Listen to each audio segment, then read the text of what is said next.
The Lamborghini Sesto Elemento. The name means sixth element, a reference to carbon, the material this car is almost entirely made from. Lamborghini built 20 of them in 2010, each weighing just 999 kilograms. The 5.2-litre V10 produced 570 horsepower, giving it a power-to-weight ratio that most racing cars cannot match. The reason it cannot be registered anywhere in the world is simple. It has no emissions equipment whatsoever, no catalytic converter, no filter. Fitting them would have added weight, and adding weight was the one thing this car refused to do. The Ferrari LaFerrari FXXK. Ferrari did not sell this car. They retained ownership of it. For roughly $2 million, a selected group of existing LaFerrari customers was invited into Ferrari's XX program, an arrangement where Ferrari stored, maintained, and transported the car to exclusive track events, and the customer showed up to drive it. The FXXK produced 1,050 horsepower from its hybrid powertrain, and its aerodynamics were so extreme that no road certification was ever considered. Ferrari later introduced the FXXK Evo, which added 40% more downforce. Both versions exist entirely within Ferrari's custody. The Aston Martin Vulcan. Aston Martin was honest about what the Vulcan was from the moment it was revealed in 2015. A track car, nothing more. Its 7.0-litre naturally aspirated V12 produced 820 horsepower, and the aerodynamic package was designed around downforce without any concern for efficiency or noise. 24 were built. Each buyer was required to complete a driver development program before driving unsupervised because the car genuinely demanded it. Years later, a company called RML Group developed a road conversion kit for the Vulcan, a process that took 18 months per car. A handful of owners chose that route. The rest kept theirs exactly as Aston Martin intended. The Koenigsegg won. 6 were built. The name described the car's fundamental engineering principle: 1 horsepower for every 1 kilogram of mass, a ratio that had never been achieved by any production car before it. The twin-turbocharged 5.0-litre V8 produced exactly 1,340 horsepower in a car weighing exactly 1,340 kilograms. Koenigsegg developed specific tyres with Michelin for the 1-1 because no existing tyre could handle what the car generated. In the United States, it cannot be driven on public roads. Koenigsegg never sought certification, and the 6 owners drive theirs at private track events where the car can actually operate near its limits. The McLaren P1 GTR. McLaren built the standard P1 as a road car. The GTR was what happened when they removed every constraint that road use imposed. Power rose from 903 to 986 horsepower. Downforce increased to 680 kilograms, more than the car's own weight. The interior became a full racing specification with roll cage, 6-point harness, and fire suppression. 35 were built. Like Ferrari's XX program, McLaren offered structured coaching sessions at circuits around the world. Several years after production ended, a company called Lanzante converted a small number of P1 GTRs into road-legal machines, an 18-month process that attracted more attention than any other conversion in recent memory. The Mercedes-AMG 1. Mercedes built this car around an actual Formula One engine. The 1.6-litre turbocharged V6 hybrid power unit is, with relatively minor modifications, the same engine that won multiple world championships between 2014 and 2021. Making an F1 engine function in daily road use took years of engineering work, adjusting the cooling, the fuel system, the idle behavior. 275 were built and sold. In the United States, none of them can be driven on public roads. Mercedes stated directly that meeting US emission standards would have required changes that fundamentally compromised the F1 powertrain's character, and they chose the engine over the market. The McLaren Speedtail. McLaren called this a Hyper GT, a car built for covering very long distances at very high speeds rather than setting lap times. The central driving position, borrowed from the McLaren F1, placed the driver in the middle with a passenger on each side. 106 were built. Top speed was 250 miles per hour. In the United States, the Speedtail cannot be driven on public roads because the central seating arrangement prevented side airbags from being installed in the positions American regulations require, and the digital cameras replacing conventional mirrors were not accepted under US law at the time. McLaren accepted show or display status in America rather than alter the car's fundamental architecture. The Aston Martin Valkyrie AMR Pro. The standard Valkyrie was already developed with Adrian Newey of Red Bull Racing and already pushed the limits of what road certification allowed. The AMR Pro removed those limits entirely. Power rose to approximately 1,100 horsepower. Aerodynamic downforce reached over 2,000 kilograms at speed, more than double of the car's own weight. 25 were built. None can be registered anywhere. Owners complete specialized training before driving one, and several have described the experience as the closest available approximation of a Formula One car without holding an FIA super license. The Ferrari Monza SP1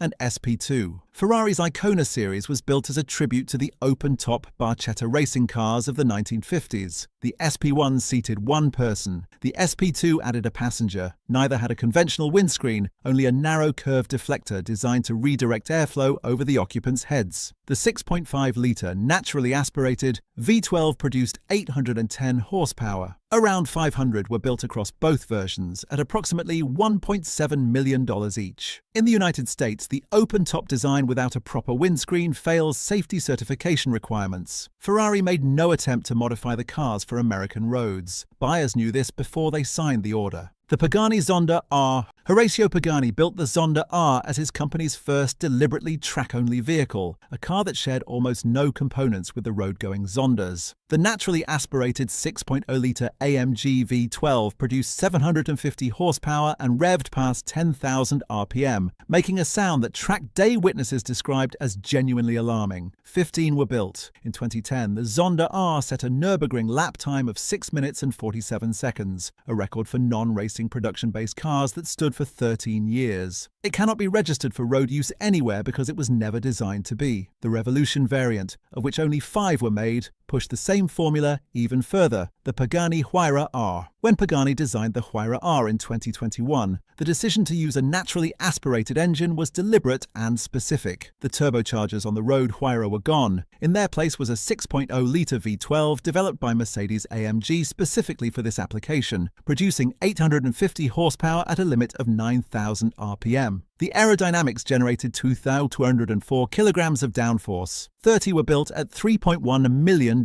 each. None can be registered. Pagani began the design process by explicitly removing road certification from the list of requirements, which allowed decisions that would otherwise have been impossible. Lanzante later offered a road conversion program for a small number of examples, but most owners kept theirs as Pagani intended. The Bugatti Bolide. Bugatti revealed the Bolide in 2020 as the final expression of its quad-turbocharged 8.0-litre W16 engine, the same engine family that powered the Veyron and the Chiron. In the Bolide, producing 1,578 horsepower, that engine powered a car weighing 1,450 kilograms with aerodynamic bodywork generating 1,000 kilograms of front downforce and 2,000 kilograms at the rear. The claimed top speed was 301 miles per hour. Road registration was never considered. The Bolide's ground clearance, noise output, and absence of emissions equipment placed it outside any regulatory framework for street use, and Bugatti built it that way deliberately, as a final, unrestricted statement about what that engine could do. The Lotus Evisa. Lotus announced in 2019 that its first all-electric hypercar would produce 1,172 horsepower from 4 electric motors, making it, at announcement, the most powerful production car ever made. The Evija was never homologated for road use in the United States. The combination of extreme power and the absence of certain safety features required by American regulations closed that door from the start. In Europe, some were delivered for road use. Lotus targeted 130 units. The Evisa mattered beyond its own specifications, because it announced that Lotus intended to exist in the same space as Ferrari and Koenigsegg, not just as a maker of lightweight sports cars, but as a builder of genuine hypercars. The GMA T50. Gordon Murray built the McLaren F1 in the 1990s and spent the following 3 decades watching other manufacturers attempt to replicate what he had done. The T50, revealed in 2020, was his response. It weighed 986 kilograms. The Cosworth V12 produced 654 horsepower and revved to 12,100 RPM,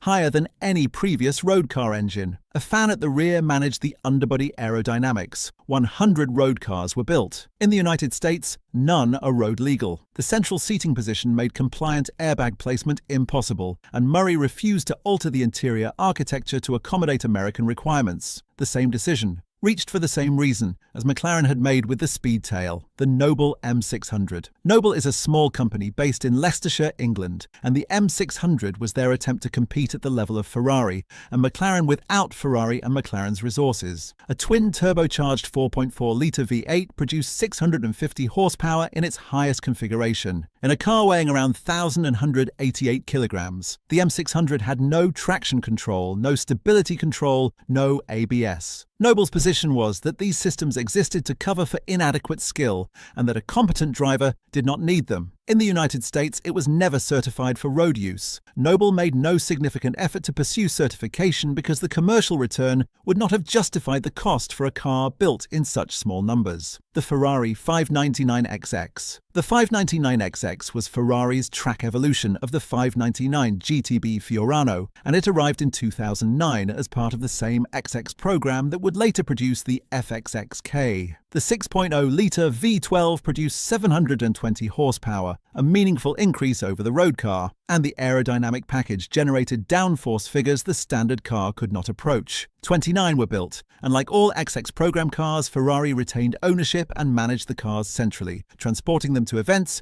and returning them to controlled storage afterward. Road registration was never possible or offered. An Evoluzione variant followed with further aerodynamic and mechanical development available to existing 599XX customers. The McLaren Senna GTR. McLaren named the standard Senna after Ayrton Senna, and it was already a road-legal car built with almost no concession to comfort. The GTR was what remained after the final regulatory constraints were removed. Power rose slightly, but the primary change was aerodynamic. The GTR produced twice the downforce of the standard Senna through a package that included a fixed rear wing of a size and angle that no road car could legally carry. 75 were built. Road registration was never available in any market. McLaren offered the GTR through the same kind of structured ownership and track event program that had defined the P1 GTR, ensuring buyers had access to circuits where the car could operate properly. The Bentley Mulliner Bacalar. Bentley built the Bacalar as a demonstration of what its coach-building division could do when given complete freedom